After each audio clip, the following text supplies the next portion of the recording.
This watch I got here was first purchased by your great-grandfather during the First World War. It was bought at a little general store in Knoxville, Tennessee. Made by the first company to ever make wristwatches. Up till then, people just carried pocket watches. It was bought by private doughboy Orion Coolidge on the day he set sail for Paris. This was your great-grandfather's war watch, and he wore it every day he was in that war. He'd done his duty, went home to your great-grandmother, took the watch off in an old coffee can, and in that can it stayed. Till your granddad, Dane Coolidge, was called upon by his country to go overseas and fight the Germans once again. It's time to call it World War II.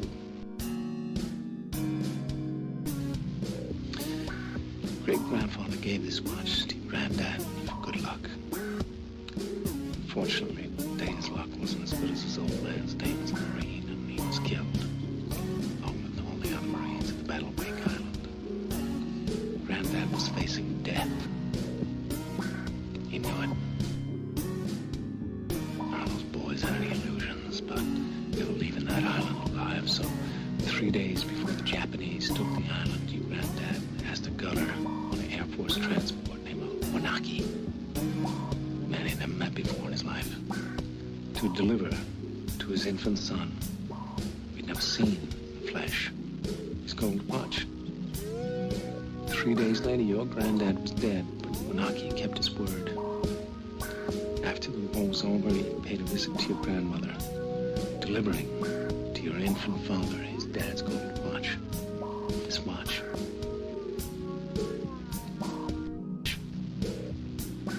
This watch was on your daddy's wrist when they were shot down at Hanoi. He was captured, put in a Vietnamese prison camp. He knew that if the Gooks ever saw the watch, it'd be confiscated, taken away. The way your dad looked at it, this watch was your birthright. He'd be damned if any slope's gonna put the greasy yellow hands on his boy's birthright, so he hid it. In one place he knew he could hide something, his ass. 5 long years he wore this watch, up his ass. Then he died of dysentery. He gave me the watch. I hid this uncomfortable hunk of metal up my ass 2 years. And after 7 years, I was sent home to my family.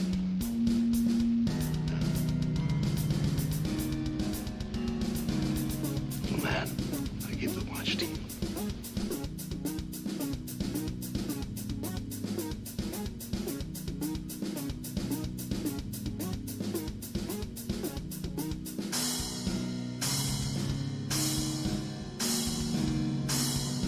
Hello! Welcome to the Witching Hour with Tim Oceans. Oh, you don't want to play that. That's how they kick you off YouTube there, is by playing stuff like that. How you guys doing tonight? I just figured it had been a while, and I got this hat, and so why not do a new Witching Hour? There's been a lot going on in old Tim Ocean's land. I think when we last talked, man, good Lord, how long ago was it? I don't know, man. That was a hot minute. But yeah, we're gonna be delving into the Witching Hour, and I figured, why not just get back to some comics? That's where we all started, on the Witching Hour, with some comics and some Diablo. So why not go back to the Genesis and start again? And I got this hat now, so yeah, so I tried to come up with a cool thumbnail. And so I found this AI art generator thing, which I know everybody hates AI art, but this perchance thing, super cool. Make a cool retro sign that says the Witching Hour. And it's really interesting to me that, it can't quite get text, because I'm like, make it say exactly, quotes, the Witching Hour with Tim Oceans. And, it just kind of gives me this weird stream of characters and letters here. But yeah, AI art coming along, doing its thing. I've been really interested in the whole AI thing in general recently. I've been reading this book.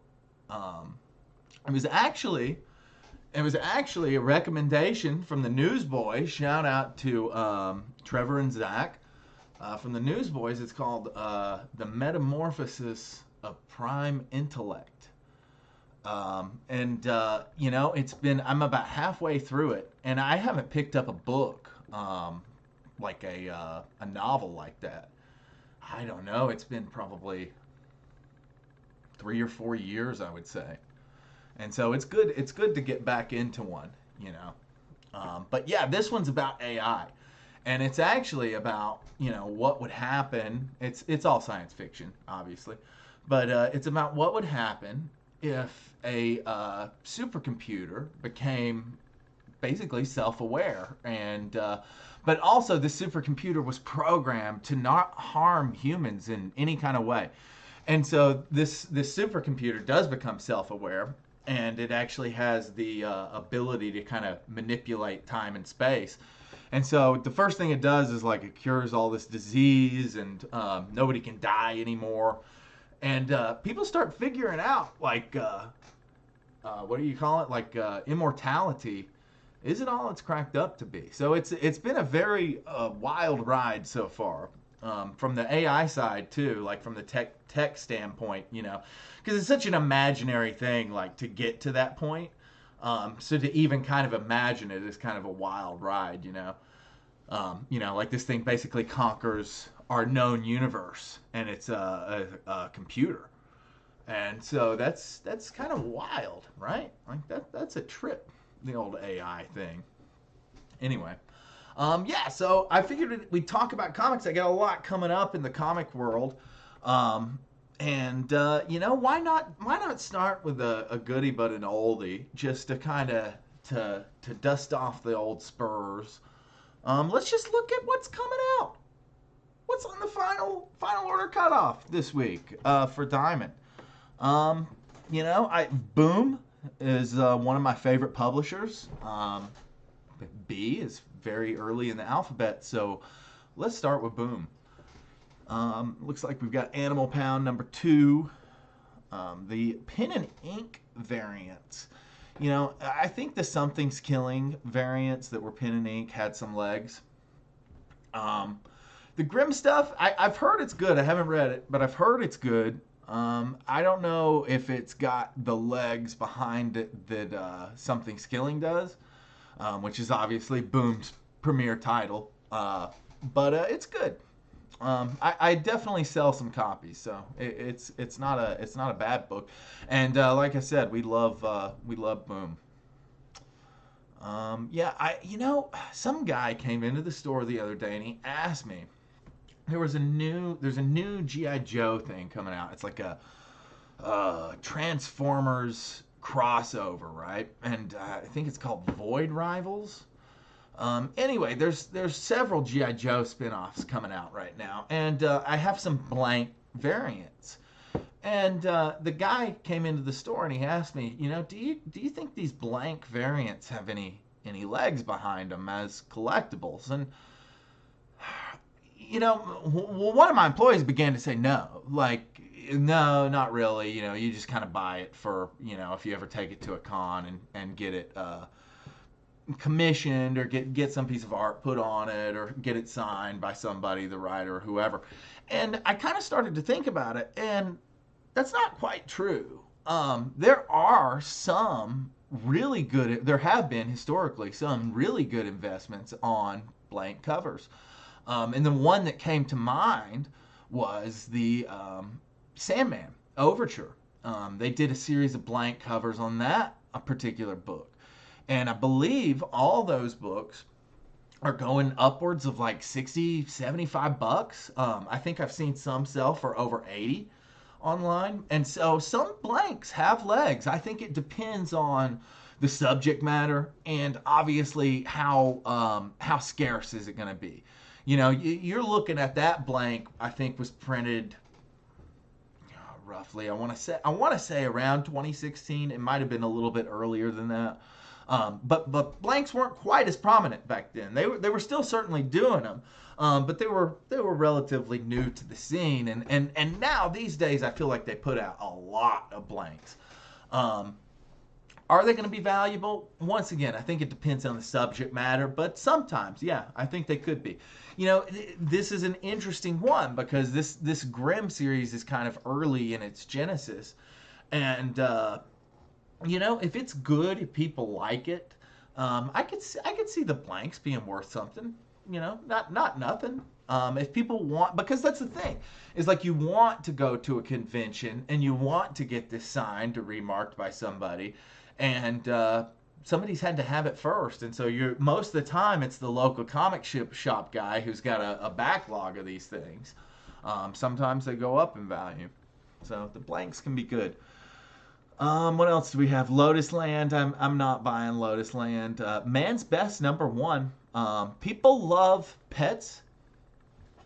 I think people love their dogs, and people love their cats too. And so if you make content that's about cats and dogs, those people who love their cats and dogs might love it. They might not. If it sucks, it sucks. But there's always a market for dog people out there, as well as cat people, I'm assuming. Mighty Morphin. Mighty Morphin has sold very consistently for me. I would say Mighty Morphin is a good comic book line. I think that you should buy it. DC. We'll look at DC somewhere else. Yeah, you can't look at DC. They're on their own thing. Yeah. Everybody knows that. Everybody knows that. So let's look at Marvel. I'm sure there's a long list of Marvel titles to check out this week, right? And I kind of wanted to go over what are going to be some of the hot titles, going into con season, because it's already upon us, guys. I mean, Megacon is less than a week away. I mean, holy crap. The new year starts, and you got to get right back up in there. You got to get right back in there. And you got to hit it. You got to hit those cons. And it's coming. So I wanted to see, what are some of the hotter titles? What's actively selling in my store? For me, that would be stuff like the new Ultimate Spider-Man line. Super, super hot right now. Obviously, I think copies of #1 have gone up to like $50. Maybe prices even higher than that on certain variants. But I think the cover A, I think I saw some sold listings for 50 and over. So very, very interesting stuff on the new Spider-Man line. The old Ultimate Spider-Man line was really, really good. So I think there's a lot of high hopes that this one's going to kind of, ride that one's coattails a little bit, and also hopefully be a solid comic book line. But what do we have here? Amazing Spider-Man. You always gotta have Amazing. You can't live without Spidey. I think this cover's pretty cool. It's got the old Ben Reilly down there. That's pretty dope. Everything else looks pretty amazing. Nothing too crazy. These covers are cool. These Daniel Acuña's. I'm just not crazy about. I haven't heard great things about the new Avengers line. Sad to say, I'm gonna keep buying it and I'm gonna keep carrying it, but I'm probably not gonna go after the variants as much. I'm probably just gonna go after the cover A's here, which for my money, that one's as good as any of these. So. Cable #2. Hey, I heard Cable wasn't bad, so maybe go check out Cable #2 this week at your local comic book store. What else we got? Carnage. Carnage is usually okay. I definitely sell some copies of Carnage. Dead X-Men #2. I haven't heard anything about this. I'm kind of... I'm not going to go on a rant, but man, they sure do print a lot of lines. I wish they would really condense it down to one or two major lines. per superhero group. Like let's just have one Ghost Rider line. Let's have one Daredevil. Let's have one Avengers. You keep splitting it up, and it's just nobody wants that. Let's get some decent writers in here too. The guys at Marvel are they're company men, which can be good. In some ways, it's a good thing. It's like we've kept a very wholesome take on certain aspects of the Marvel universe. You never really have gone down that dark rabbit hole that DC has. Now, in some ways, you haven't. Like the Logan film, that was pretty dark, and I think the Deadpool films, they can be also kind of that way. But the fact of the matter is the content is there to back up with DC in the comic books as far as having a darker Batman or something like that. And Marvel, it's very much by the Comic Code Authority. Like Marvel is going to make more family-friendly content. That's just always kind of been their brand. And there's nothing wrong with that. We've gotten some great stories that way too. It's just that I feel like after 75 years, how long? Oh, geez, man, how long have some of these characters been around? Since the 60s for Spider-Man. After all this time, you've started to dilute the characters a bit just by trying to maintain that wholesome brand. And while there's nothing wrong with having a family-friendly Spider-Man, it certainly would be interesting to the enfranchised, fans to kind of go there sometimes. But even when they do, it's always toned back, and it's never. That's the thing. It's like you can't. While Batman has kind of gone there in its canon. Spider-Man really it never really has, it always stays in that family friendly realm. But that's how we got Spider-Man, and that's the Spider-Man we all know and love. So there's nothing wrong with that. Nothing wrong with that. Another Ghost Rider. Final vengeance, my ass. There will be more Ghost Rider lines. They're bound to happen. They're always coming. So yeah. Giant size Fantastic Four. Yeah. I don't mean to shit on Ghost Rider by saying that. I think Ghost Rider is awesome. I really do. I think Ghost Rider is a cool character.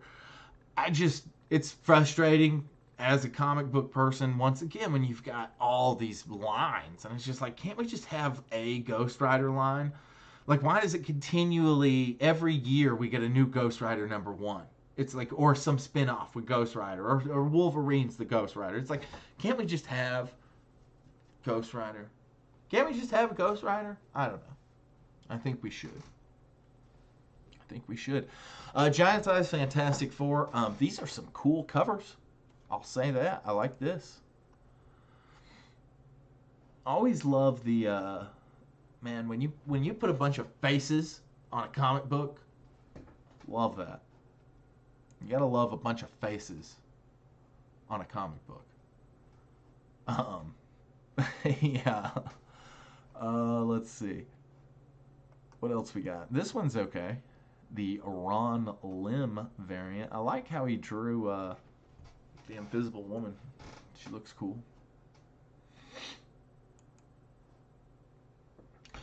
Immortal Thor. While this is an awesome cover, very like Illuminati fucking it reminds me of this book that I had when I was a kid called the Illuminatus Trilogy, and it had some very similar imagery on the front cover. That was a weird ass book.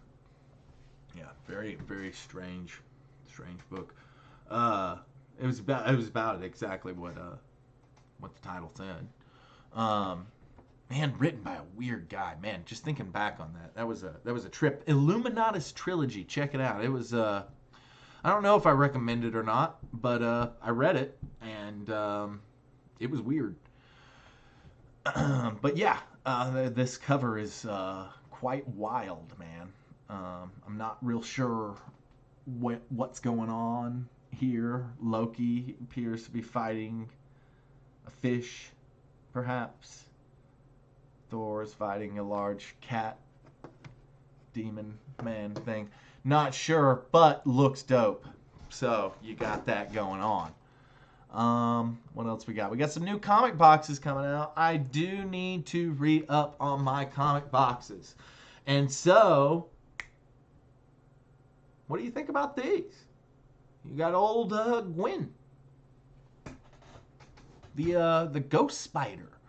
You know, was Ghost Spider canon? Like, I didn't hear about that until I watched some of the, like, kids episodes. Like, and then I started hearing them call her Ghost Spider, and I was like, is that canon? I don't know. I haven't read any of the Gwen stuff, to be perfectly honest, but I love the film. That was great. That was stunning. But yeah, that's a cool box. We got Miles Morales. So here's the thing about Miles Morales, right? It's apparently not very good. I haven't read it, but I have a guy who reads all this shit in my store.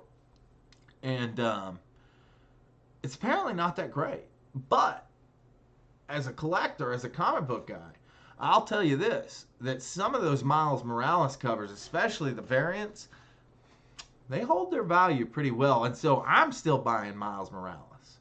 You know, I'm going to keep buying Miles Morales. I believe in Miles Morales. That's the thing. Eventually, you know, I think that Marvel has the ability to get it together and, like, actually bring some of these stories together and get them, you know, up to a higher standard.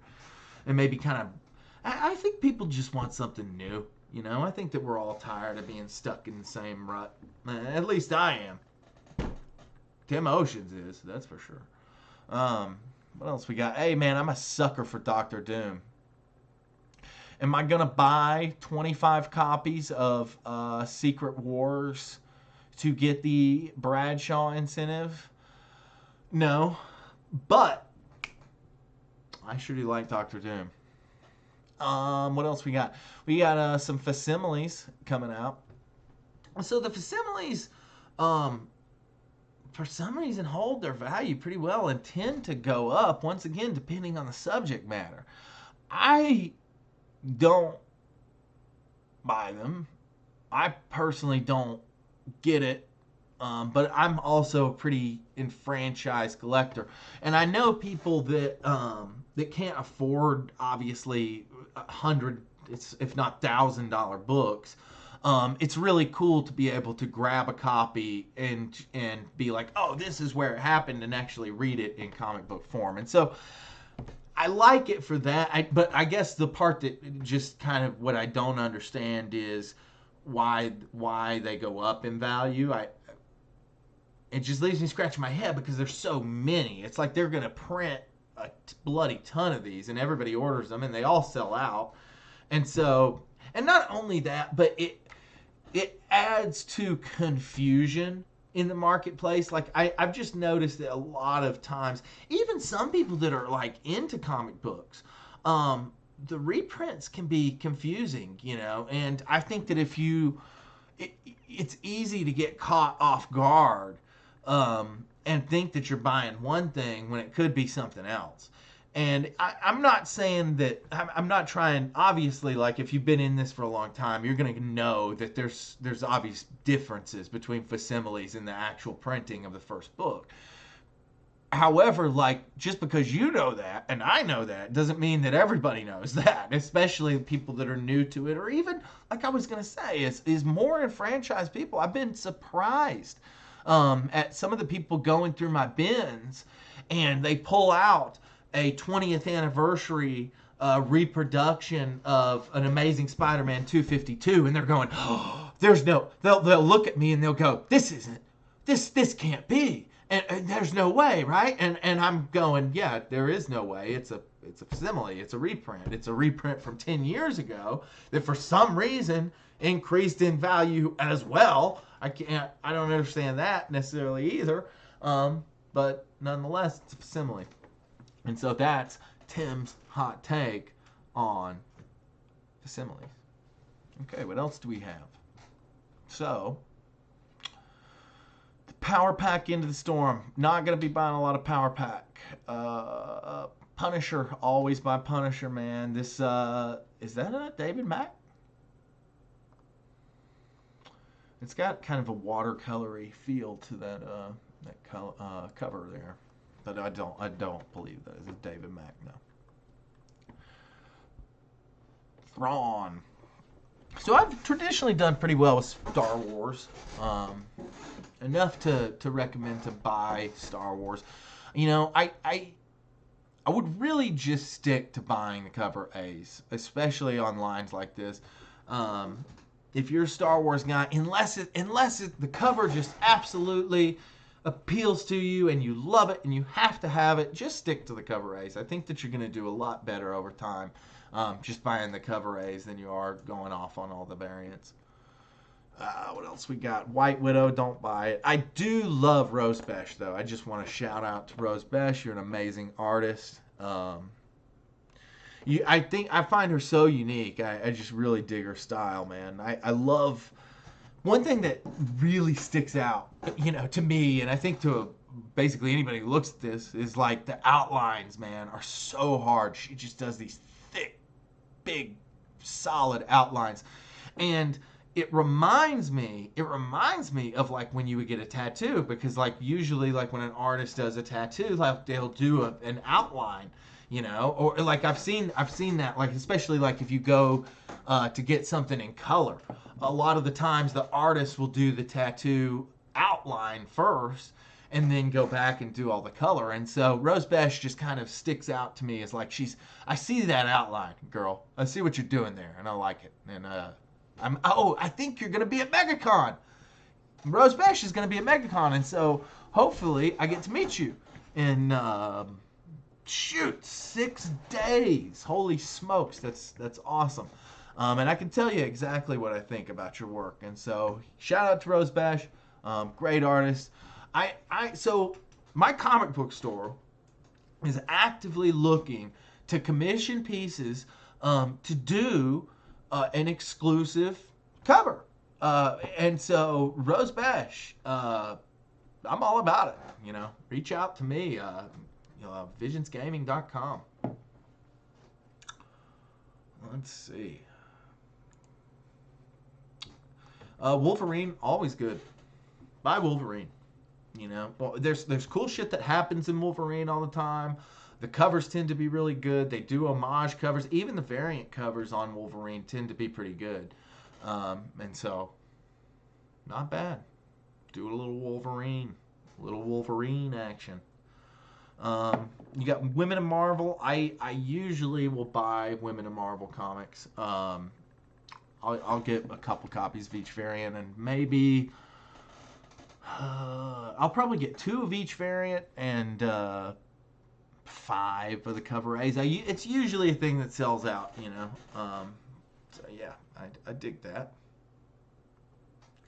Dynamite. Is there any? I guess that's the question, right? Is there anything that we're gonna get from Dynamite?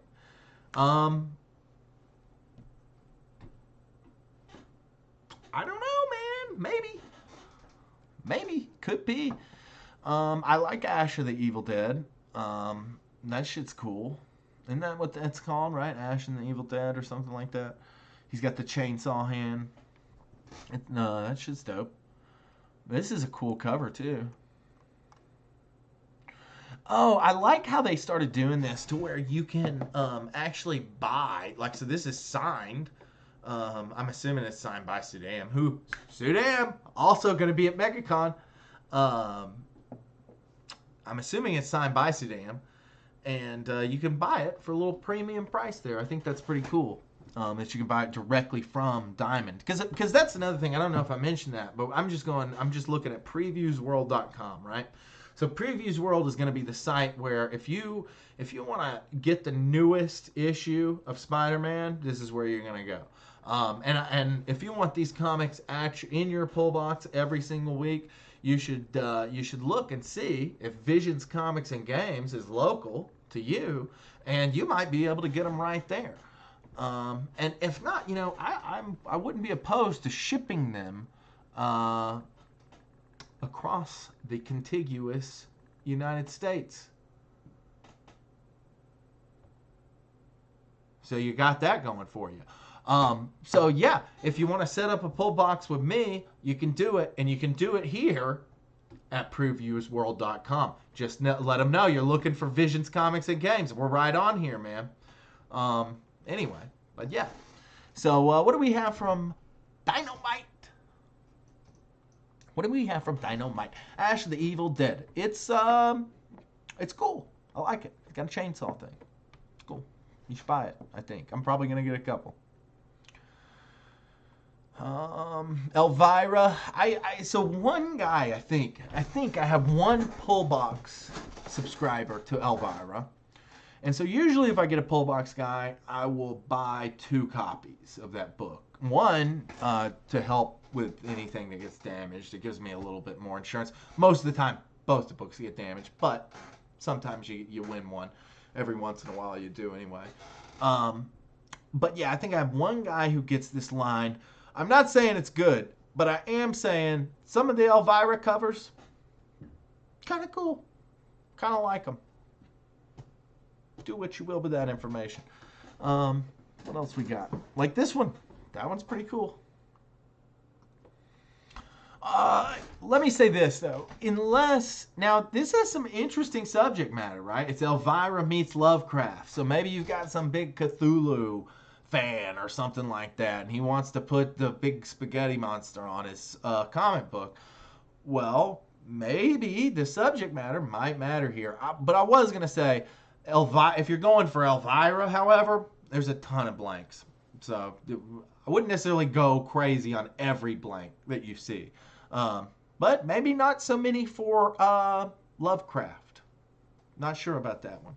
I would assume there's probably not that many Lovecraftian blanks out there. So maybe that would hold a little water. Maybe the green sketch variant might be worth looking into. You never know on that.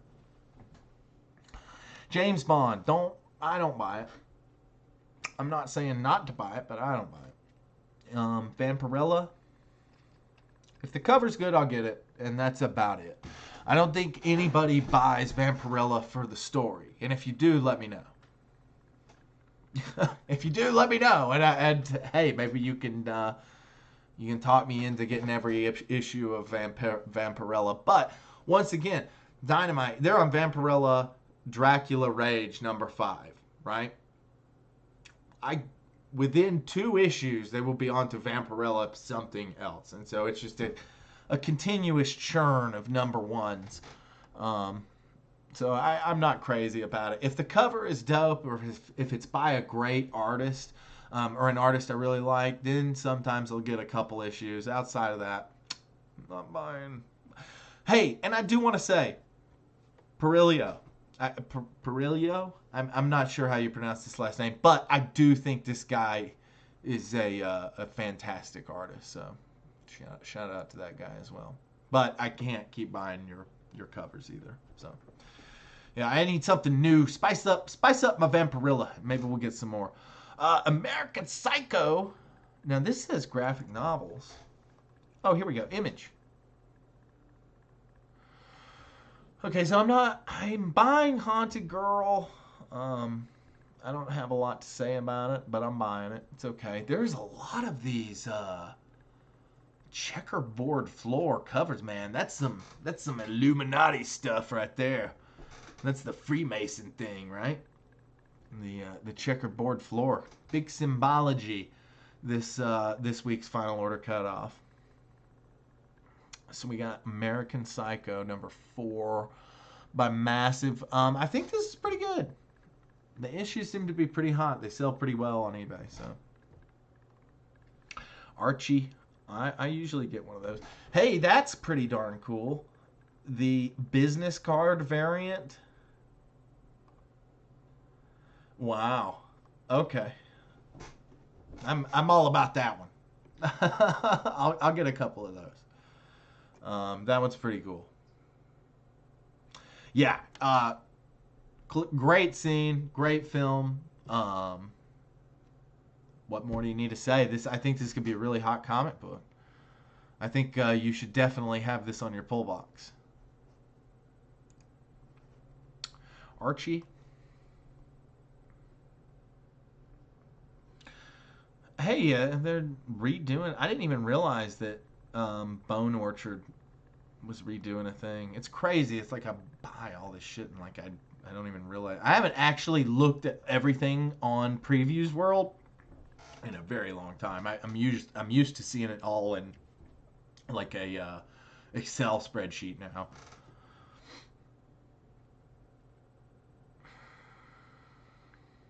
Okay, so now it looks like we're just kind of into the graphic novels and whatnot. Oh, and that's Backmask, Destiny, New York. I'm no longer getting that series. I'll usually pick up like the first issue or two of the Backmask stuff, you know, just in case it hits. But nothing's really hit in a while. Firepower. I'm still buying Firepower. It goes on the Image shelf. Nobody's buying it, Kirkman. But I buy it. I support Robert Kirkman. I'm buy The Walking Dead Deluxe too, dude. I don't know why nobody buys that either. How about we do? Because I know what you're thinking, right? It's like, oh, I sold out from Image on Walking Dead Deluxe. Guess what's coming? Invincible Deluxe. How about you write something new? Just try something new. I know you're writing this. Write something else. That's all I'm saying. Or Walking Dead 2. You go into the future. I don't know. That'd be cool, man. That'd be really cool. Because, like, you didn't cure the zombie thing. There were still zombies at the end of Walking Dead. So that universe is still there. Just waiting. Just waiting. There could be another outbreak, man. It could, like, get crazy again. Ramp up. Carl's the hero. He's got no eye. Rick had no hand. It's the same thing. Who knows? Frank Miller's Ronin. It's a cool cover. Very cool cover. It says a lot going on. Man. Yeah. Kind of weird looking. Jeez. What else we got? A bunch more anime stuff. Godzilla. Hey, man. I like Godzilla. Godzilla's good stuff. G.I. Joe, also good stuff. I've heard good things. Gun Honey Art Germ Edition. That's kind of cool. Harriet Tubman Demon Slayer. Okay, that's what I'm talking about. I'm all about stuff like this.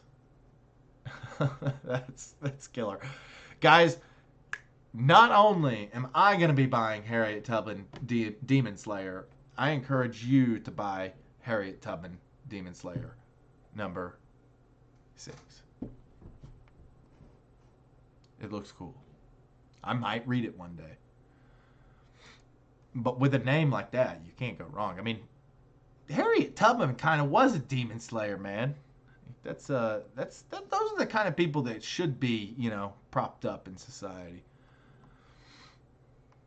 Let's make heroes out of those people. What else we got? Nothing too crazy. I'm so glad we had this time together. That just looks weird. Yep, I knew it. Yep, it gets weird. That's the thing, man. Is there's some trippy stuff on here, especially like when you get into like the anime stuff. It's like, oh my god, some of the subject matter is a little alarming. Sometimes, oftentimes. Life of a Stepdad. Good God. Oh man, The Last of Dragons. What else we got? Nude model and other stories. See, that's that weird stuff right there, man. Quested. Yeah, I'm buying Quested still. I'm not buying Savage Dragon. Six Fingers. That sounds kind of cool. Six Fingers. What's this about? Miniseries premiere. Novea. Archaeology student. Johannes Vale. Well, this has a lot going on. Brutal murder. Wow, okay. Well, that sounds kind of cool. It's got a great publisher. Dan Waters. I feel like I've heard of this guy before. Yeah, that might be something to see there. What else we got? Some Spawn. Yeah, okay. The Fog, #1. That sounds cool. What's The Fog? The Fog. 40 years after the events of The Fog. Okay. John Carpenter's The Fog. All right. Revisiting The Fog in comic book form. I like it. This little piggy. Scout. So I guess we're just in all the indie comics right now. Turtles is always good, man. I'm all about some Turtles. See, I buy this. This is what I'm talking about. It's like, man, what is this? It's just smut, right? That's all it is, right? I don't know. I don't get it. It's beyond me. It's beyond me and all my old crusty years. Why is it in my comic store? Why is it in my comic thing? Magazines, toys, statues, models. You guys want to look at the toys? Want to look at the toys? I don't buy a lot of toys. I'm going to be honest. But I do look at them. And occasionally I'll go, that looks cool. I'll buy a statue now. I like a good statue every once in a while. But the toys, not my thing. I get it. It's a lot of people's things. But I'm not crazy about them. Maybe there's one. I just haven't found the right one. Maybe I haven't found one for me yet. Maybe that's what it is. Got Chainsaw Man. I know Chainsaw Man is hot. I sell some Chainsaw Man stuff. So look out for him. Dragon Ball Z figures usually do pretty well. They are constantly churning them out, though, man. There have to be a bazillion Dragon Ball Z figurines. I mean, good Lord. I feel like they are making these things left and right. What else we got? I like these animated series Batman things. Those are kind of cool. Deja Thorne statue. Not really my bag. I have a Dynamite statue in my store. It's of a Sheena. Jungle Princess or whatever her name is. And it's a cool looking statue, but I just bought it because she's in a bikini. Like, I don't read this line. Nobody's reading this line. Maybe they are. Maybe they are. And if you are, let me know. What else we got? Transformers. Or no, I'm sorry. These are Gundams. I feel like Transformers people would be mad at me there, and Gundam people would be mad at me there. So sorry, guys. Michael Myers, that's dope. Half scale. That thing's like half the size of you. It could get you. Little weird looking baby dolls. Some kind of moon woman.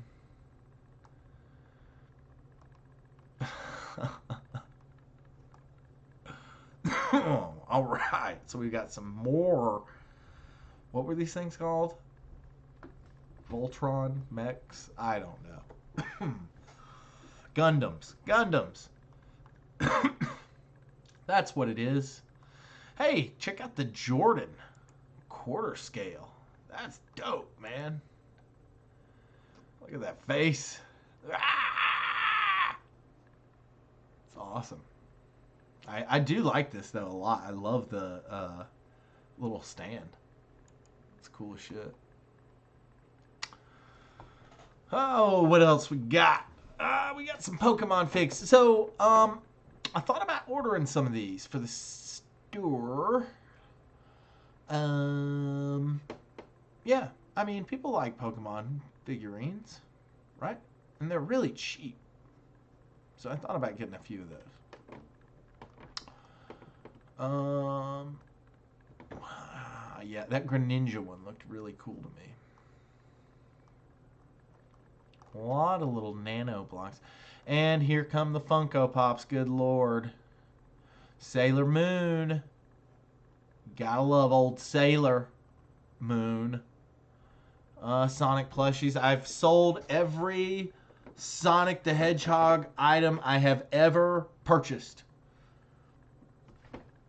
I'm not saying even the comics, man. I've even sold not all the comics, but I've sold a lot of the comics. Sonic is good. Buy Sonic. Am I gonna buy these plushies? There's a 50-50 chance. Honestly, like I have no idea. Probably not. It's probably not, man. I got a lot coming up.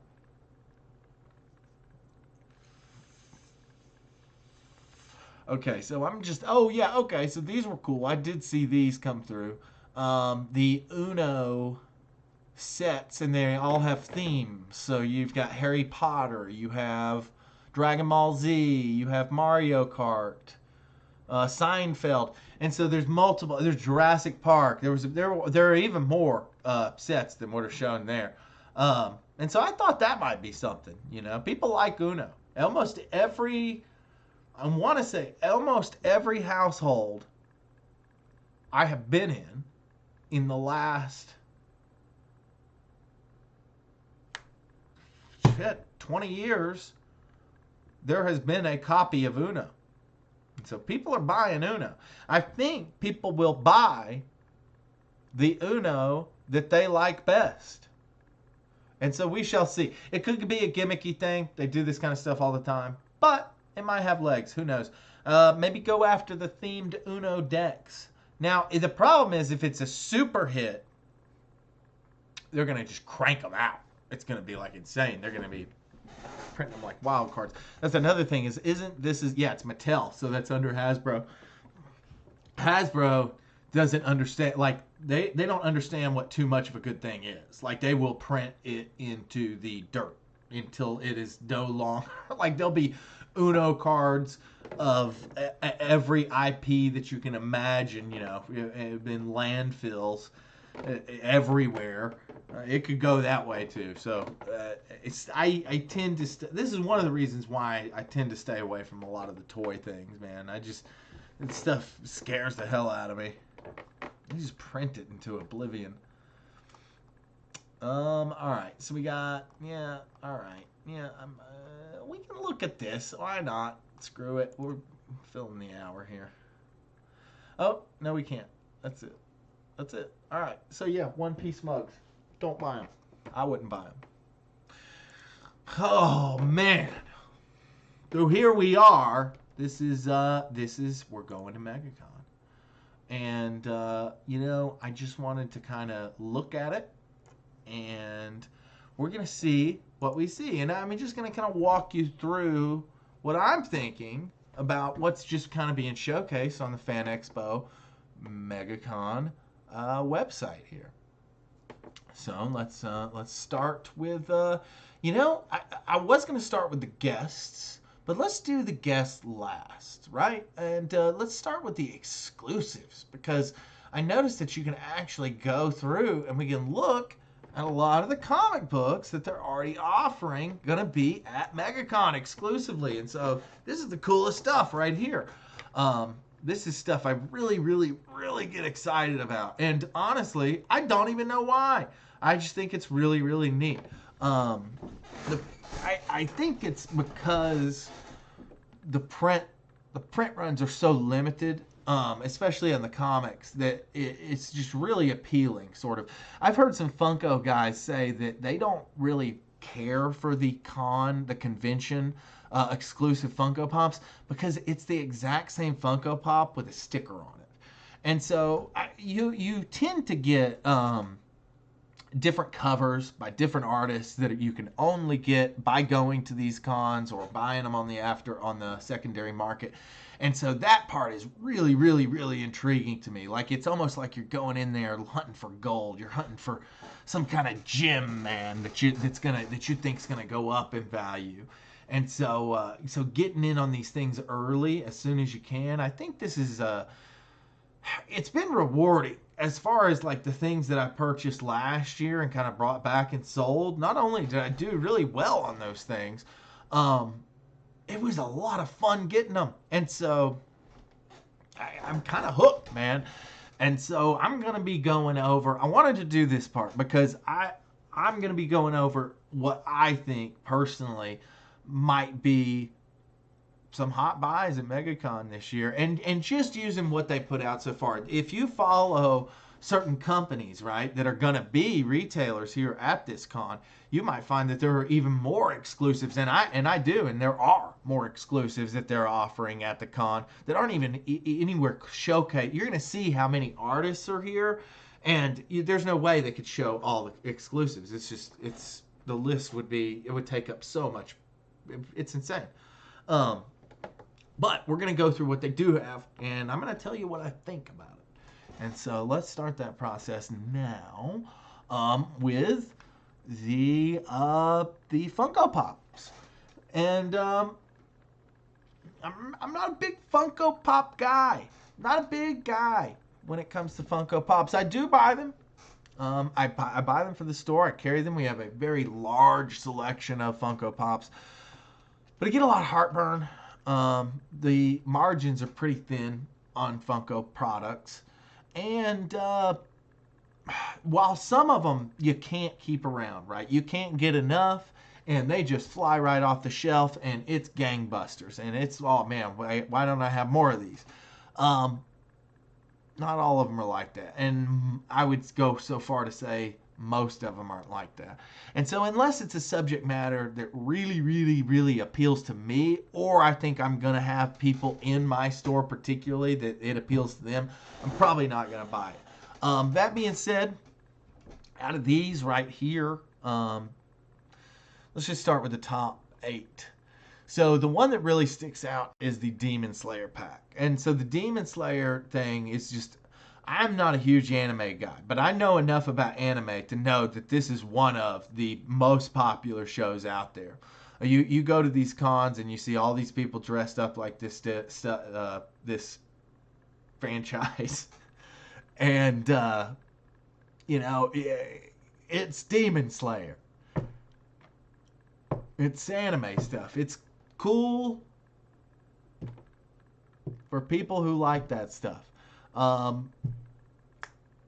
I will probably get a couple. I'm assuming I have a couple guys that will be into the Demon Slayer. Yeah. So, yeah. That being said, Gremlins. I really dig the Gremlins ones. These guys, the Gremlin Stripe and Gizmo, the radical color shift, I like that. And the subject matter's great. Man, how many times are we going to say subject matter tonight on this stream? Quite a few. Gizmo and Stripe. Can't go wrong with Gizmo and Stripe. I like it. Star-Lord, not crazy about. Digital Stand. I want to say these were both offerings from last year's Megacon. And so I'm guessing these two models were probably the ones that did not sell as well at the con. Maybe I'm wrong. Maybe these are new ones. I don't know. They look very similar to the old ones to me. And I'm going to actually point out a few more items like that as we go through here that I was kind of like, I thought that was at the last year's Megacon. But what do I know? Mr. T and Hulk Hogan. I thought these were really cool ones. Probably going to pick up one or two. I believe this clown was at last year's Megacon. Nobody wants the clown, dude. You're not selling out of the clown. Okay, so now we are on to the Handmade by Robots. This is a really unique, interesting new product. I think they're kind of cool. I don't know. Some better than others. I really like the Mystery Machine. I want to say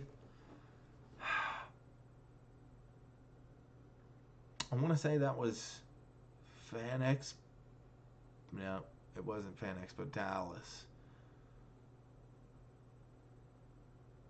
Oh, that might have been last year's Megacon one too, man. So that's another thing. Now these are really interesting because we haven't gotten to the guests yet, but spoiler, both Marty McFly and the Doc are going to be at MegaCon, and so what a trip. But yeah, handmade by robots. These little interesting stitched dolls seems to be a relatively new product. I don't know. Seems kind of cool. Like they're neat. Not my bag. Might be somebody else's bag. I kind of like the stitched look. I thought this Wednesday one very intriguing. We get to the pin sets. The X-Men ones, these looked really cool to me until I started to think, like, man, I want to say this Spider-Man pin set was at MegaCon last year. The X-Men pins look cool. I'll say that. And the Spider-Man pins still look cool. Am I going to buy Spider-Man or X-Men pins? I would say it's a 50-50 on the X-Men. Probably not on the Spider-Man. The Nightcrawler and the Wolverine pin are freaking awesome. The Storm pin is awesome. The Colossus pin is awesome. Okay, I might buy a set of X-Men pins. I'm into that.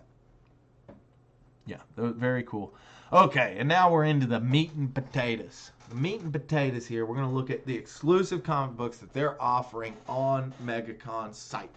And, I don't know if I can blow any of these up, but I'm going to tell you what I think about most of them. Okay, so we're going to start with this very first one, right? The Batman Adventures 12 Orlando Edition.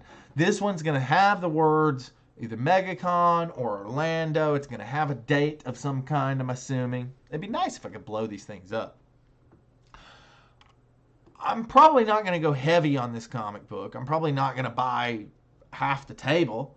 But I am going to buy some copies of it. If for nothing else, just the sentimentality. I love to remember these things, and I've bought the one from the previous fan expos that I've been to. I bought those, and so I'm definitely going to go after this one. Ultimate Spider-Man #1. That was the line I was talking about when we started the show. Dig Ultimate Spider-Man.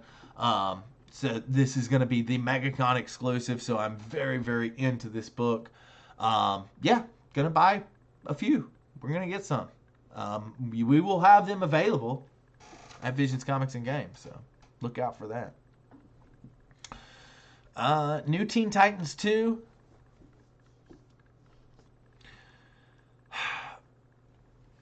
This is one of those things where I think just based on the clientele I have in the store, I think I will be able to sell the copies that I purchased.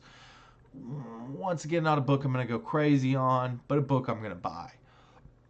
Power Rangers #1. Yeah, I'll get a copy of it. Wolverine 41, Sabretooth, and Wolverine fighting on the cover. Yeah, man. Sign me up for that.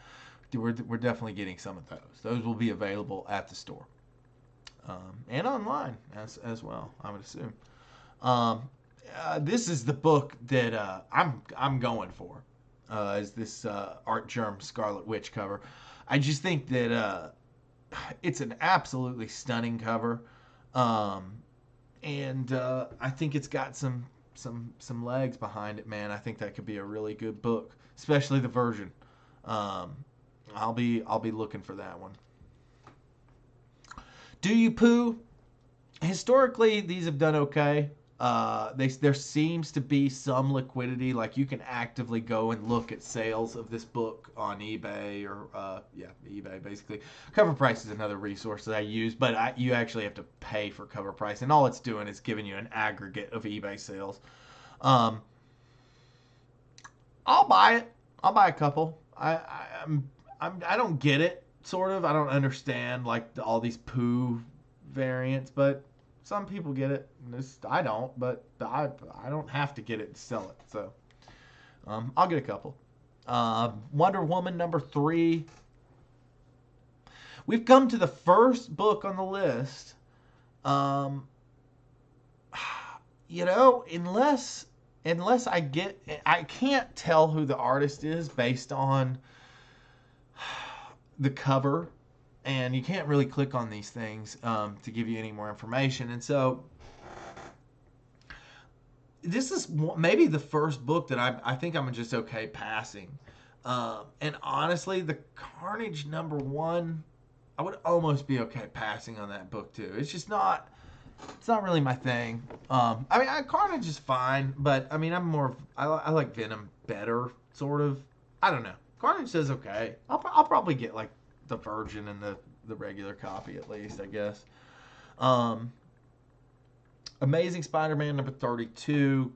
Gonna get some of those for sure. Crisis on Infinite Earths. I don't know. That's just a straight up, I don't know enough to give you any relevant information on that book. I don't know who's doing the cover. Not my thing. Mandalorian #1.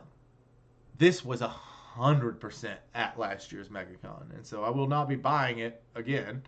Kind of weird to see it here a second time. But it's not the only book on this list that I've seen multiple years in a row now. Which, I mean, I guess just because it's last year's Megacon exclusive doesn't make it necessarily not a Megacon exclusive, sort of, but I don't know. it's not. You must have just had a bunch of them, right? I guess. Okay, that's some meat and potatoes right there. Good stuff right here. So we've got a Something's Killing the Children #1. It looks vaguely, and I don't want to say this is who it is because it's not. I can't really see, but it looks kind of like John Guyang. And if it is John Guyang, well, even if it's not a John Guyang, I'm still gonna get a ton of this book. But if it is John Guyang, I'd be very, very pleased to see that. I can't, like I said, I can't quite tell based on how small the picture is on this book right here. But it looks like John Guyang, and that would be a cool book. Okay, this Ariel Diaz. So I know that's an Ariel Diaz because this is definitely a repeat. And what the funny thing is, I don't think it's a repeat from Megacon. I think that's a repeat from Dallas Fan Expo. But maybe I'm mistaken. I'm not sure. But I think that is also from a different con. So not a first exclusive. It'd be interesting. Like they should put that in like first exclusive. Because I don't think this is a first exclusive.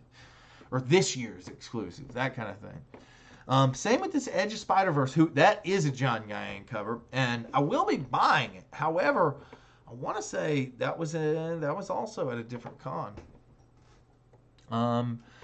Dark Knight Returns, I don't know, man. I want to say that's a revisit as well. This Venom comic, not crazy about it. Ghost Machine #1, it's new. It's literally just came out. For some reason, they're asking $50. I really like the guy who did Geiger a lot. Like, I think he's a really good writer. I'm about it. I'm into it. I'll buy some. I don't know if I'm gonna go crazy on a $50 book, but I'm gonna buy some. So these skateboards, the Chainsaw Man. I'm definitely gonna try to get a couple of the Chainsaw Man. The rest, Jujutsu Kaisen and Spy X Family. Might not target those as hard, but definitely going to go after the Chainsaw Man. Going to get that pin. Gotta get the pin. I like getting the pin from the con. It's really cool. It's really cool to look back at the last year's and go, man, I went to that one. I went to that one. I went to that one. So you got to get the pin. That's one thing. Like if you don't buy anything for yourself, if you go to one of these things, buy the fucking pin. Buy the fucking pin, man. You'll have it forever. It doesn't do shit. It just sits on the lanyard. Maybe buy the lanyard too. If you don't already have a lanyard. If you don't already have a lanyard for $5, I would say it's worth it. Otherwise, you probably don't need to buy the lanyard. But get the pin. Get the pin. Get the pin and the lanyard. Unless you already have your own lanyard. So that's $15. $15, little man. That's half your experience. So Okay, well, I'm almost through this. I'll give it to you at the end. What like Tim's top things that you must come away with from Megacon based on this list. Um, okay, so this is the really cool stuff. This is the final part of this stuff. Um, these are the featured exhibitor exclusives, and so I think, from what I can tell, from what I've looked through already, these are all the first time any of these comics have ever been released with these covers. And so you're going to see some really, really unique, interesting things on this side. And what's really, really cool is it tells you the print runs, which is wild. It's really great to see. So starting off with an absolute banger, and also another really, really cool part. You can click on these and zoom in. So let's start with the first one. Let me get the name. X-Men number 31. Okay, this is the Miguel Mercado variant, and there's only 1,500. There's only 1,500 of this book, and so you've got a classic team, classic X-Men. This is everybody. Now there's no Nightcrawler here. That's a Tim Ocean's complaint, but you do have Gambit, which is great. Rogue, Jubilee, very nice. Storm, love Jean. You got Scott, you got Wolverine, and you got Beast. And so I think that's an absolutely killer cover. It's got great color to it.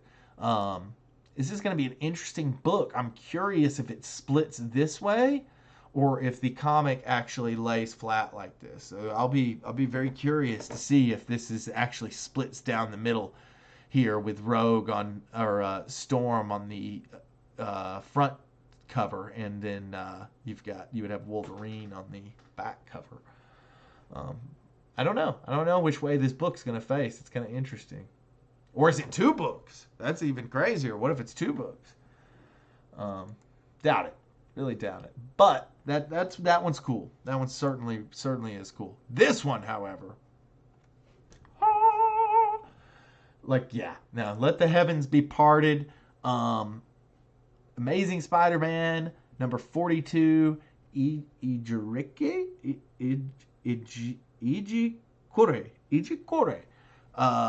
spot foil, 3,000 print run. This is freaking phenomenal. Okay, whoever got this guy, this is perfect. Subject matter, excellent. You nailed the three girls on the cover. I am going to go. I'm already going crazy over this book. I'm going to buy a ton of them. I love this comic book. It's going to be awesome. I think this is good stuff right here. and let us not forget, Peter parked car. Come on, Peter parked car, man. They're on a beach. They're on a beach. Look at the beautiful water and the ocean and the sand and the beautiful women on the cover. Oh my God, you got Mary Jane, you got Black Cat, you got Gwen. You can't get better. This is the best. This is the best cover for sure. I love this cover. This is gonna be the, well, we'll get to that, but this is one I'm coming home with, personally. We've got the Wolverine number 1 facsimile. Very, very cool choice to go with a exclusive facsimile. I kind of think that if you're going to go with facsimiles, slap a different cover on it, It sure makes my job a lot easier, and it sure makes it a lot easier to explain to people that this is a different comic book. Very cool. Like it. I like it a lot. Don't like it as much as the last one, but I'm going to get some. Very cool. Teenage Mutant Ninja Turtles. People like the turtles. They like the turtles. Ooh, we get a high resolution scan of this puppy coming on in. I like it. Very cool. Love the art style. I really, really do. The neon light thing is really, really dope. I wasn't crazy about this until I actually saw the comic blown up, and seeing it this way, I get it. I'm into it. Yeah, I dig it. It's really unique. This comic might have some legs just because of its uniqueness. You know, I don't know if I've ever seen a neon sign homage. Yeah, very interesting. Okay, so there's some choice cover art or fine art. I can tell you, I won't be purchasing these for $100, but I will stop and I'll go, man, that's cool. I really will. I'll think it's cool. I really do. I just I don't have it in the budget for that kind of thing. I got comic books to buy. The Santa Fung Street Fighter variant. So I have gone back and forth about this comic in my head. And I have decided that my own bias towards Street Fighter should not influence the decision because I know how popular Street Fighter is. And I think I'm going to go pretty heavy on this comic book. There's a chick on it. She's bending over. I feel like the Street Fighter people love that kind of stuff. Street Fighter, to me, I know how much people love Street Fighter, right? To me, it's just kind of another video game. I'm sorry. Not my thing. But Street Fighter, cool, fine. We're gonna sell it. We're gonna buy it, and we're gonna hope. I like Santa Fung. I want to say that. I want to say that the artist I think is very good. And so yeah, I'm about some Street Fighter. Tim Ocean's jives with some Street Fighter. What else we got? I wanted to say also I liked this cover better than the Santa Fung. Not that I think Ariel Diaz is an incredible artist too. I think Santa Fung's an incredible artist. I just think that this is a really, really, really cool cover, and even somebody who's not super enfranchised into the Street Fighter thing, like this has appealed to me, just because it looks so dope, man. Like Ariel Diaz is a talent. She really is, and it's cool to see what she's been able to do in such a short amount of time. Like, I feel like she hasn't been around that long, and it's just like, man, let's get more of that, you know? I really think that she reminds me so much of Art Germ and, like, the style, but, like, Diaz does so many things that, like, Art Germ doesn't even do. And so, I gotta give the nod, girl. I see what you're doing. I really, really, really like it, and I hope you keep doing it. It's good stuff. It's really good stuff. Like, just the detail on this face, dude. It's like nobody, like that jawline and the chin. It's just like, holy shit, man. Like, she just nails it. That's killer. That's absolutely killer. And I love Art Germ has this thing too, is like the absence of line. It's like you can't even tell somebody drew this, even though it's obviously a drawing. It's just so detailed and good, and just like, I love it. I love her style. It just really, really, really pops. And her color palette has just been getting wild, man. I feel like she's been going nuts with the color recently, and so that's cool to see too. I think that John Guyang basically showed, like, hey, we're gonna just do this shit neon, and now I feel like everybody has these crazy, brilliant neon covers. But yeah, no, it's very, very cool, very beautiful palette. And so we got some Batman 121, Carnivore Comics. I'll get a couple Mr. Freeze. Who doesn't like Mr. Freeze, dude? Why not? That's dope.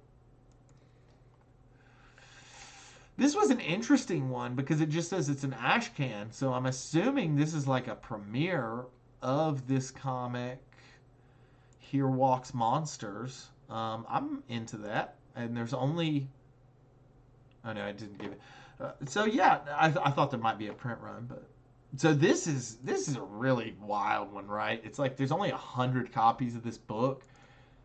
I don't know what this is about. I don't know who the publisher is. If there's 100 copies, fine. I'll be one of the 100 people to have this comic book. That sounds awesome. Same thing with this one. Severed Souls. I'll pay one of the 100 people to have fucking Severed Souls #2. Whatever. Sure. Cool. Dope. Or 10. Whatever. Nice. This is one I'm really excited about. Ariel Diaz. Look at how amazing this cover is. Behold, dude. Holy crap. I don't know. I mean, what do you guys think? Like, this to me is like the cream right here. It's like she just nailed it, right? Because you have to get the female form on these World Tree covers. It's a nude female as the protagonist, and so you have to get the female form perfect, which she did. She absolutely nails it. And then the detail in the face, it's like, this is so creepy. Like, dude, the white eyebrows, come on. That's so scary. And the internet thing, the technology thing, this World Tree stuff is good. Tinian is good. Buy World Tree, buy Ariel Diaz stuff. This comic has everything going for it. It's probably going to be very, very valuable. And there are only 400. There's only 400 of them. So we shall see. Grimm, Derek Chew, gonna buy one or two, maybe. I don't know. Grimm might just be not what I'm looking for these days. This bag looked awesome. I don't know if I'm gonna buy it. It's really expensive, but there's only 1,000. We shall see. I'm buying a shitload of this comic book. I'm gonna buy. There's 600 of them. Might buy 50. I don't know. I know Will Jack's hot. I know Power Girl's hot. I know this comic is hot. I think it's going to be a very, very good one. Yeah, we shall see. I think this is going to be one of the big draws of the con, is this Will Jack Virgin. This is one of my favorite books at the con. Only 600. Natalie Sanders, incredible artist. Very, very talented. Just so Natalie Sanders is somebody who like does this photorealism thing, and like you can't even tell like these women aren't real hardly. And so I'm a big fan. It's going to be really cool. I think she's actually going to be there, so it'll be really cool to get to meet her. And buy some of her books too, man. It's gonna be sweet. Moon Man #1. Hey, did anybody see that Adam Sandler thing? It's like a preview for Adam Sandler, and I thought it was called Moon Man or something, or Space Man or something. And like, he's like stuck in space, and he's like talking to this giant spider. It looked interesting. I'm just gonna check that out. Definitely buying Moon Man #1. All that being said, I don't think it has anything to do with the Adam Sandler comic. Love shit that has to do with the moon. Love this cover. Love the fact that there's only 300 of them. Love that it's debuting at Megacon. Love everything about this book. Gonna buy it. Gonna sell it at my store. Very happy with Moon Man #1. Very excited for it. Lilo and Stitch #1, limited to 300 copies at the Comic Mint. Shout out to the Comic Mint. I'm gonna be hitting you guys up. Yeah, I like this book too. People love Lilo and Stitch right now. What is going on with that? I think it's just like people who like saw this movie as kids are becoming like young adults now, and they're like, oh man, this is the shit. So Lilo and Stitch. Fiddly dee.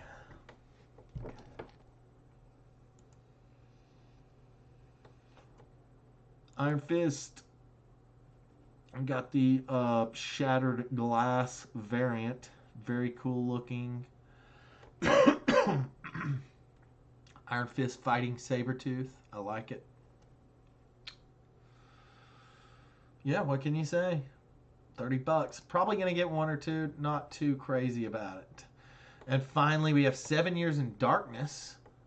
This is an indie book by, does not say, written by Joseph Schumacher. Looks cool. The Shimmerworm. All right, I'm about it. It looks cool as hell. I'd read it. Cool. And what else we have? We have Cobra Commander #1. Been hearing a lot of buzz about Cobra Commander. Probably gonna get some of these. Gotta get the old John Guy Wolverine McFarlane homage, and it's got Deadpool on it. The movie's coming out. Hello. Yeah, you gotta get that one. And finally, Teenage Mutant Ninja Turtles. Cool little Shredder cover. John Guy. Am I going to buy this book? I think I'm going to be pretty tapped out, John, by the time I get to this one, but I like it. If I was into Turtles more, I'd probably buy it. And I'm not shitting on Turtles, by the way. Turtles are cool, man. Turtles just... I like Spider-Man more than I like Turtles, and so I'm going to probably prioritize those Spider-Man titles. But very cool. I like it. Not for me.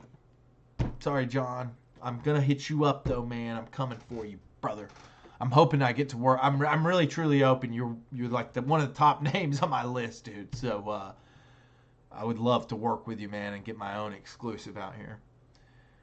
What else we got? Okay, so that's all for what's being featured on Megacon's website as their exclusives. And so, very interesting, cool stuff. There's one last thing. This has been a hell of a witching hour. And so this last part of the witching hour, I guess, let's just look at who's going to be there. Who are we looking for? Who's going to float your boat here at Megacon? And there's going to be a lot of celebs on this list, right?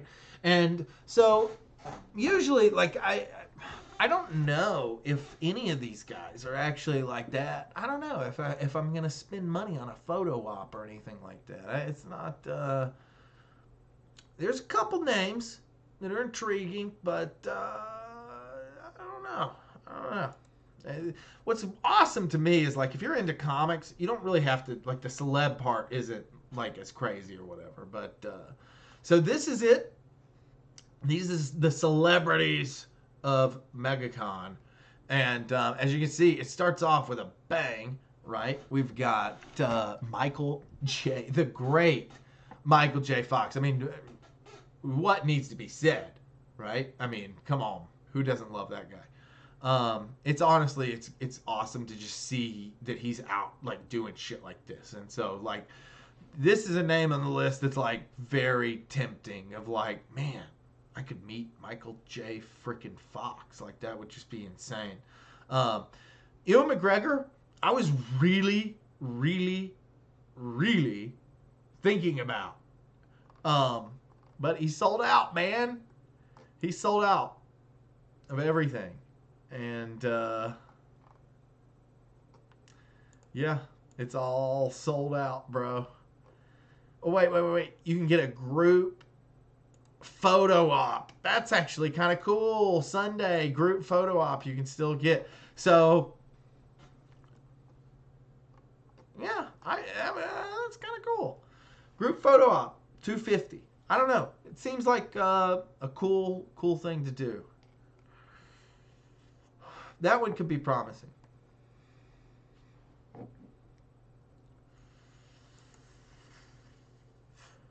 Yeah.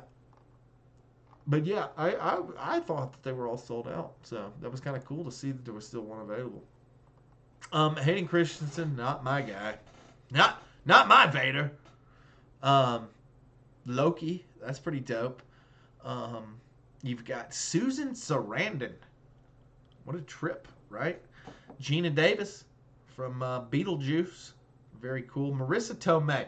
So, I didn't realize I had a crush on Marissa Tomei until I saw that she was on this list. And I knew she was in Spider-Man, obviously, as the new hot young Aunt May. But that didn't dawn on me what that meant. That she really is the new hot young Aunt May. And once that clicked, I was like, shit, Marissa Tomei.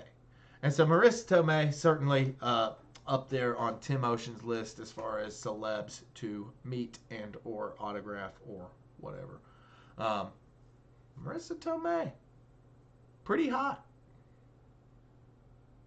And moving on. What else do we have? We have the Stranger Things folk. Thought that was kind of interesting. I liked the first season of Stranger Things. I tried to watch the second season of Stranger Things. Didn't really enjoy it that much. Never watched it past that. And so it was funny. It was like I was having this conversation in the store, and I was like, I don't know if I'm going to get my picture taken with anybody this year. And they were like, oh, you should do the Stranger Things. It'd be like you, and you'd be surrounded by all these kids. It'd be so funny. And I was like, they're like adults now. Like, they're not kids. Like, not that I would surround myself by a bunch of children to take a picture, but these guys are adults. They're not even kids anymore. And so, yeah, Stranger Things, not my bag. Not what I'm into. Paul Bettany. Don't know you, buddy. Sorry. I'm sure people are, fucking Paul Bettany. You don't know Paul Bettany. Don't know you, man. You look cool, though. You look like you fucking gonna fuck somebody up. Eli Roth, I know that guy. That's the fucking bear Jew from Inglourious Basterds. That guy would be kind of cool to take a picture with. Obviously, Dwight from The Office. Christopher Lloyd, big one. Katie Seagal. I mean, there's just so many big names on this list. It's ridiculous. Sean Gunn. This random dude from MASH. I watched a shitload of MASH when I was a kid, man. I loved MASH. We got Loretta Swift from MASH as well. Random MASH folk. This guy from Shameless, the redheaded guy. But I think he's only there because he's like in a Star Wars video game. I'm pretty sure. John Rhys Davies. That was one that I was like, man, that would be cool. So let's just look at what a freaking autograph or a photo with John Rhys Davies. $100. John Rhys Davies, a man of the people. $100, 100 smackaroos. It's reasonable, John Rhys Davies. I mean, you are kind of a legend. That's one I'll think about. And the autograph is honestly like really cool too. Obviously the Lord of the Rings thing, incredible. But dude, this guy was in Indiana Jones. I love Indiana Jones.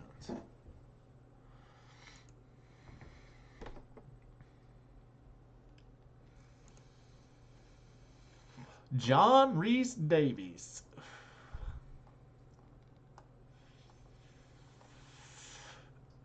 This guy, Princess Bride, classic face of that guy. Everybody knows that guy. Gonna be real. Don't know any of these people. William Shatner, I do. Anthony Daniels, classic. Shatner was also one that I was like, man, that'd be pretty cool. I would just want to ask him, like, what's space like? like, that's all I want to know is, like, what's space like, dude? Like, not what was like being a movie star or anything else like that. It's just like, what was being in space for like 5 seconds? What did that feel like, man? Like, if it truly was a commercial ride to space and you could go up to space for like fucking a minute, just a minute, if you could like see space for like 1 minute, I would fucking sign up for it. Even if it cost like $10,000 or something. If it was reasonable, like if it was in the realm of like I could actually afford it within the time frame of my life, I would go into fucking space, dude. I mean, dude, you will only live once. You should go into fucking space if you can go into space, right? Like, come on.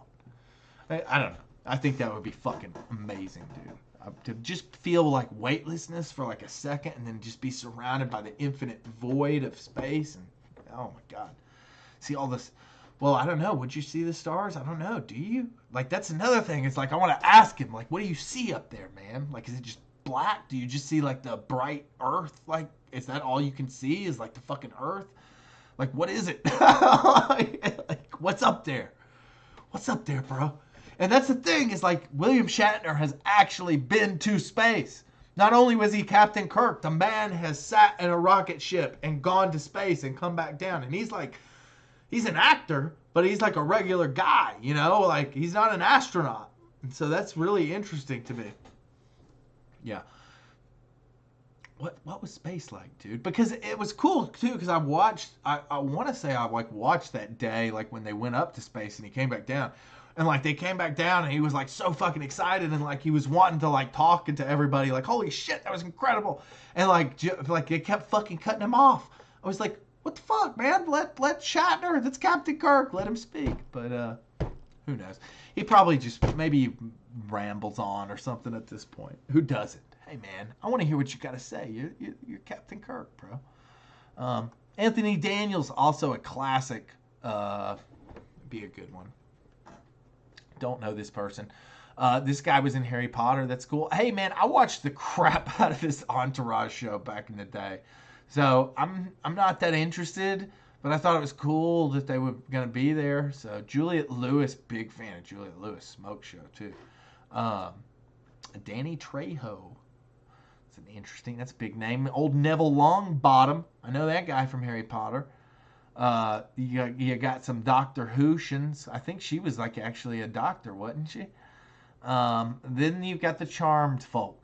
Okay, the Charmed folk are apparently a really, really big deal, and so we got to acknowledge the Charmed folk. Alyssa Milano, Rose McGowan, they're charming.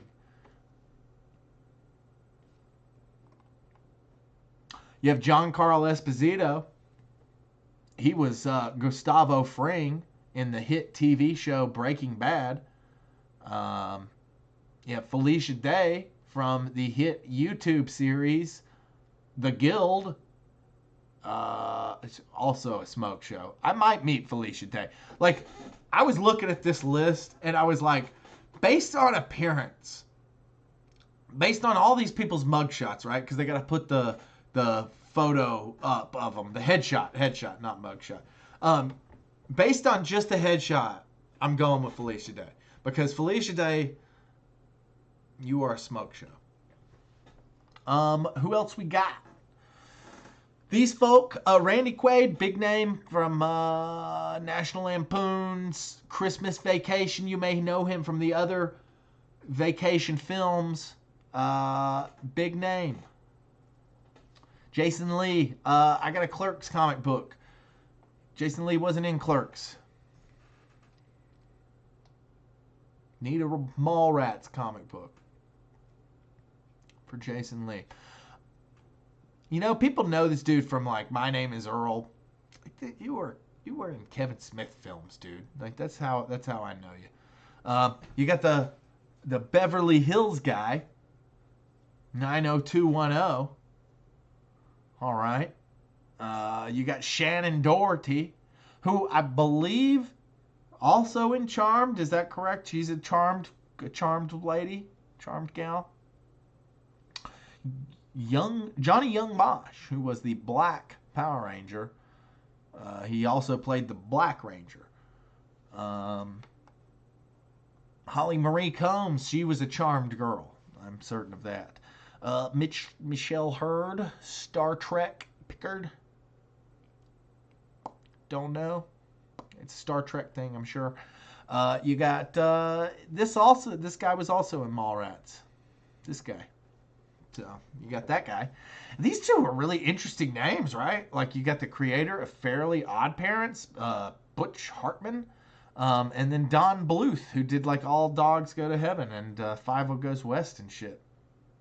I heard like this guy's like a bad guy though, like that he was like on some kind of fucking Epstein flight list or some shit. So look out for old Butch Hartman. He might touch your kids. You've got some animation voices. Don't know these guys, but I've heard of these fellas. I know that's a show, Clone Wars, and obviously Futurama, very cool. Jack Skellington, Nightmare Before Christmas, Peter Cullen. So, isn't Peter Cullen like some other famous guy, like outside of just like doing fucking voices for Transformers? I don't know. Shamik Moore! Hey man, that's Miles Morales as far as I'm concerned. Dude, that's awesome. We've got Dora the Explorer. So very cool. I'll be looking for old Dora.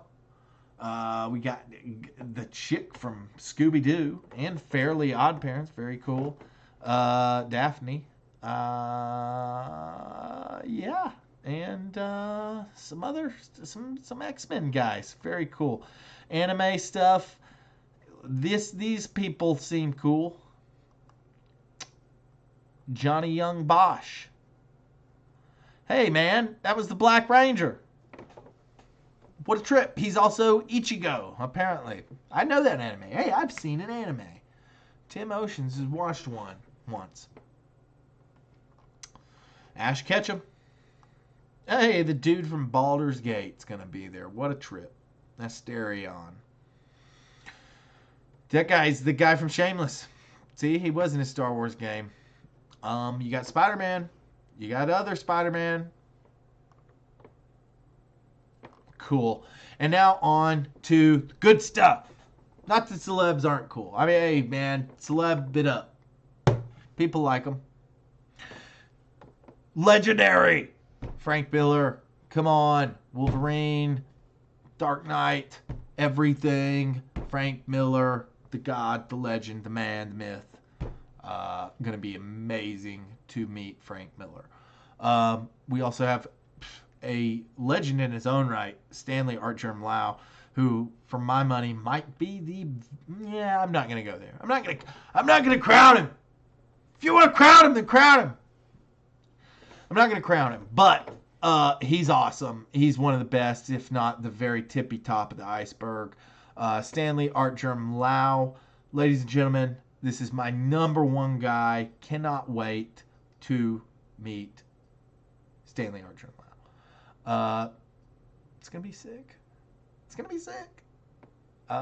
Jeff Johns, guy who wrote Geiger and this new Ghost Machine series, which is going to include the Geiger character. So very, very cool. Silvestri, classic artist. So good and talented and just been around forever. And what a gem and awesome. Arthur Adams, great. Jason Aaron, great. Mark Brooks, what a treasure that Mark Brooks is going to be here.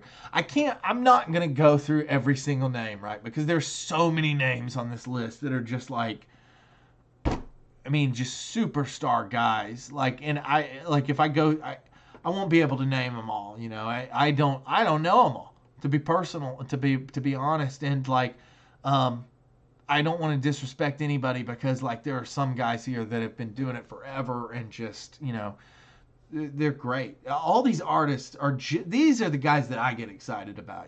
These are the people that I want to see. And so these people made these characters for me. And so super stoked. Mark Brooks, always top notch, always top of the list. Derek Chu, phenomenal cover. I think I may have called that an Ariel Diaz cover earlier. It's a Derek Chu cover, but they do have a similar style. Bianchi, Frank Cho, Con Hero, Frank Cho, man. Good Lord. I went to a lot of cons this last year. Frank Cho. Frank Cho goes to all the cons, dude. I don't know if there was a con that Frank Cho missed. Because he was at every single one I went to, and he was actively working, the whole time too. And the same thing goes with John Guyang. I think that if you do art, you can just have that life where you just live at these things. So super, super cool. Clayton Crane. So many great names. Tony Daniel. I'm not, like I said, I'm not going to name them all, but fantastic guys. Jay Lee, personal favorite of mine. Had been in the game forever and truly awesome artist. Otley, legend, dude. That's going to be sick to meet Ryan Otley. I am so looking forward to that. Man, it's just the names on this list are just insane, dude. Come on. Jim Shooter, freaking, it's unbelievable. Even, oh man, yeah, no, all of this stuff is great. I'm like, oh my god, everybody's gonna be there. It's gonna be awesome. Merca, hey, I love Merca and Dolfo. This is one of the artists that I would absolutely love to work with, and I would really, really, really, really, really, really like you to do a exclusive cover for me, Merca and Dolfo, because I think your work is incredible. I think it is underappreciated. I think that you are underrepresented in the comic industry in general. I would love to see you do as many covers as like some of these huge big name artists, because I think that like your talent level is there right along with anybody.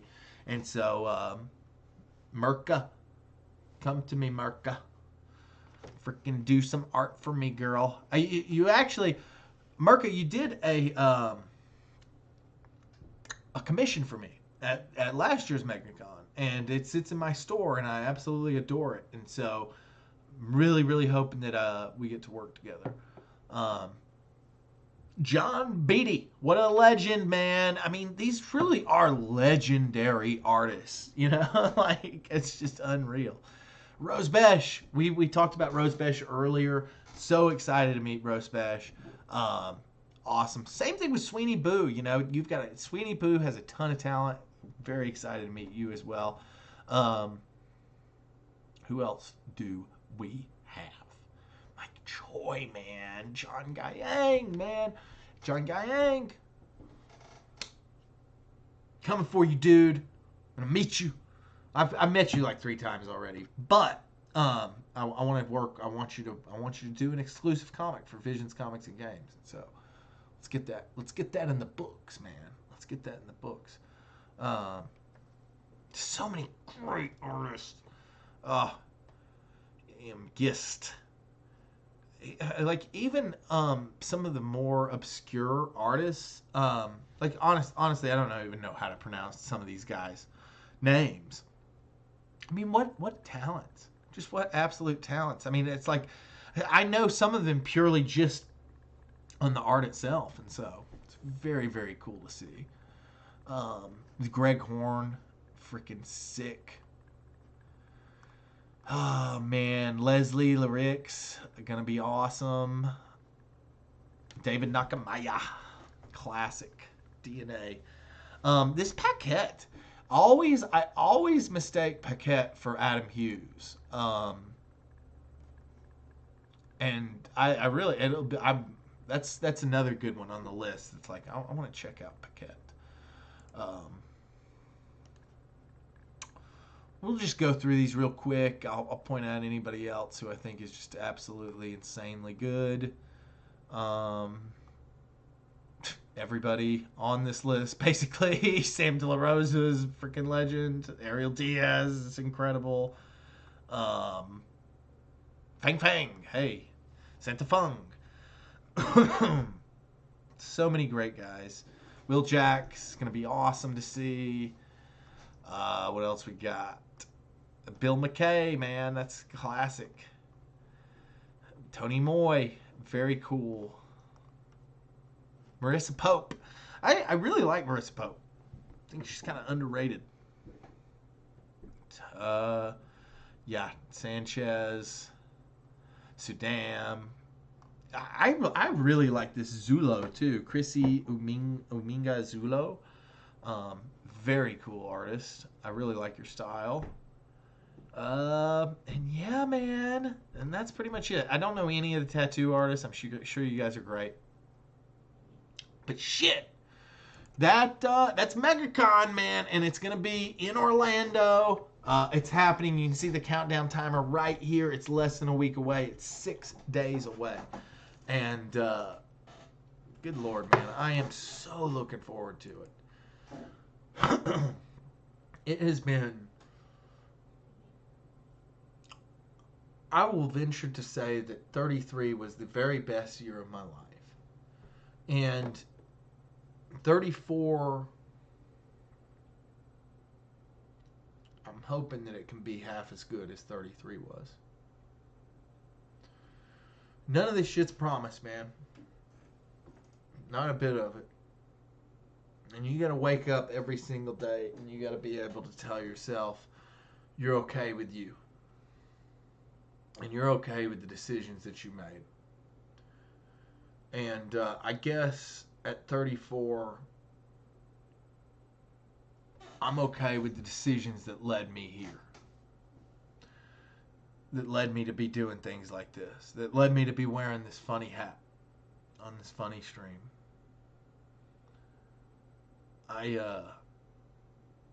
Man, for a long time, I thought my life was so bad. And I just couldn't seem to get it together. And I thought things had to be a certain way. And the more I realized that things don't have to be a certain way, and that you're far better off just enjoying them for what they are, man, my life started to get better. And I hope that I can focus on that, man, because I'm happy to be here. This is Tim Oceans. This is the Witching Hour. And like a god of old, you know, we're reaching out and we're saying, I am here and I am with you. Peace out, guys.